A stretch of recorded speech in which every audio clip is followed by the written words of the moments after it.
നമുക്ക് ജീസസിനെ മിസ് ചെയ്യിക്കണമെന്ന് ആഗ്രഹിക്കുന്ന ഒരു ഇരുട്ടിൻ്റെ ശക്തി എന്ന് ലോകത്ത് പ്രവർത്തിക്കുന്നതെന്ന് ഓർക്കണം നിങ്ങൾ. ലോകത്തിൻ്റെ ക്രിസ്തുവിനെ കൊടുക്കുമ്പോൾ മറ്റ് 4 പെണ്ണുങ്ങളെ കുരിശിൻ്റെ ചുവട്ടിൽ നിൽക്കണമെന്ന് പറഞ്ഞത് ആര്? അമ്മ നിന്നുകൊണ്ട് നിന്നതല്ലേ.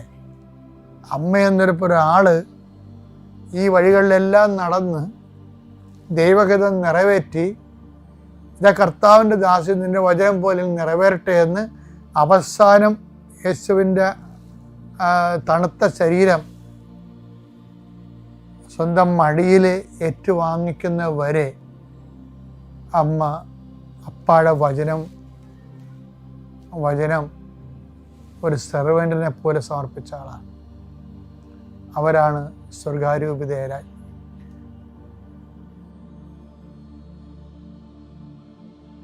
ക്രിസ്തുവിൻ്റെ ആദ്യ മധ്യസ്ഥം